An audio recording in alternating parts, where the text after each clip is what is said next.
Assalamualaikum warahmatullahi wabarakatuh. Perkenalkan, nama saya Ridwan, calon duta hukum HAM Jawa Barat asal sekolah Madrasah Aliyah Negeri 2 Garut. Adapun nomor peserta saya yaitu 3240115. Pengertian hukum menurut para ahli. 1. Menurut Immanuel Kant, hukum adalah keseluruhan syarat berkehendak bebas dari orang untuk dapat menyesuaikan diri dengan kehendak bebas dari orang lain dengan mengikuti peraturan tentang kemerdekaan. 2. Menurut E.M. Myers, hukum adalah semua peraturan yang mengandung pertimbangan kesusilaan ditujukan pada tingkah laku manusia dalam masyarakat dan menjadi pedoman pemimpin atau penguasa negara dalam melakukan tugasnya. 3. Menurut Leon Duguid, hukum adalah aturan tingkah laku pada anggota masyarakat, aturan yang daya penggunaannya pada saat tertentu diindahkan oleh suatu masyarakat sebagai jaminan dari kepentingan bersama terhadap orang yang melanggar peraturan itu. 4.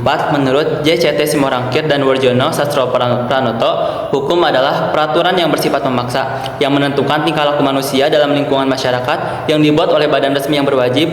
Pelanggaran mana terhadap peraturan ini berakibat diambilnya tindakan, yaitu dengan hukuman. 5. Menurut M.H. Tirta Amijaja, hukum adalah norma atau semua aturan yang harus dituruti dalam tingkah laku dan tindakan dalam pergaulan hidup dengan ancaman mesti mengganti kerugian jika melanggar aturan itu yang membahayakan diri sendiri atau harta. Umpamanya, orang akan kehilangan kemerdekaannya, didenda, dan lain sebagainya. Fungsi hukum dalam kehidupan masyarakat. Fungsi hukum dalam masyarakat sangat beraneka ragam, bergantung dari berbagai faktor dan keadaan masyarakat. Di samping itu, fungsi hukum dalam masyarakat yang belum maju akan berbeda dengan terdapat dalam masyarakat maju. Dalam setiap masyarakat, hukum lebih berfungsi untuk menjamin keamanan dalam masyarakat dan jaminan pencapaian struktur sosial yang diharapkan oleh masyarakat. Namun, dalam masyarakat yang sudah maju, hukum menjadi lebih umum, abstrak, dan lebih berjarak dengan konteksnya. Secara umum, dapat dikatakan bahwa ada beberapa fungsi hukum dalam masyarakat, yaitu 1. Fungsi memfasilitasi. Dalam hal ini termasuk memfasilitasi antara pihak-pihak tertentu sehingga tercapai suatu ketertiban. 2. Fungsi represif. Dalam hal ini termasuk penggunaan hukum sebagai alat bagi elit penguasa untuk mencapai tujuan-tujuannya. 3. Fungsi ideologis. Fungsi ini termasuk menjamin pencapaian legitimasi, hegemoni, dominasi, kebebasan, kemerdekaan, keadilan, dan lain-lain. 4. Fungsi reflektif. Dalam hal ini, hukum merefleksi keinginan bersama dalam masyarakat sehingga mestinya hukum bersifat netral. Selanjutnya, Aubert mengklasifikasi fungsi hukum dalam masyarakat antara lain fungsi mengatur atau governance, fungsi distribusi sumber daya, fungsi safeguard terhadap ekspektasi masyarakat, fungsi penyelesaian konflik, fungsi ekspresi dari nilai-nilai dan cita-cita dalam masyarakat. Menurut Podgoreki, bahwa fungsi hukum dalam masyarakat adalah sebagai berikut. 1. Fungsi integrasi, yakni bagaimana hukum terrealisasi saling berharap atau mutual expectation dari masyarakat. 2. Fungsi verifikasi, yakni bagaimana hukum melakukan seleksi dari pola-pola perilaku manusia agar dapat mencapai tujuan-tujuan sosial. 3. Fungsi reduksi, yakni bagaimana hukum menyeleksi sikap manusia yang berbeda-beda dalam masyarakat yang kompleks sehingga sesuai dengan kebutuhan masyarakat. Dalam hal ini, hukum berfungsi untuk mereduksi kompleksitas ke pembuatan putusan-putusan tertentu. 4. Fungsi memotivasi, yakni hukum mengatur agar manusia dapat memilih perilaku yang sesuai dengan nilai-nilai dalam masyarakat. 5. Fungsi edukasi, yakni hukum bukan saja menghukum dan memotivasi masyarakat, melainkan juga melakukan edukasi dan sosialisasi. Selanjutnya, menurut Podgoreki, fungsi hukum yang aktual harus dianalisis melalui berbagai hipotesis sebagai berikut. 1.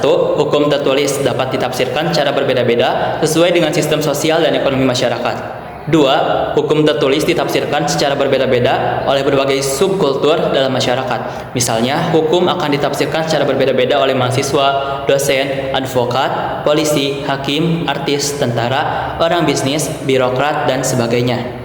3. Hukum tertulis dapat ditafsirkan secara berbeda-beda oleh berbagai personalitas dalam masyarakat yang diakibatkan oleh berbedanya kekuatan atau kepentingan ekonomi, politik, dan psikososial.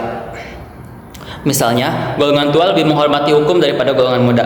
Masyarakat tahun 1960-an akan lebih sensitif terhadap hak dan kebebasan dari pekerja. 4. Faktor prosedur formal dan framework yang bersifat semantik lebih menentukan terhadap suatu putusan hukum dibandingkan faktor hukum substantif. 5. Bahkan jika sistem-sistem sosial bergerak secara seimbang dan harmonis, tidak berarti bahwa hukum hanya sekedar membagi-bagikan hadiah atau hukuman.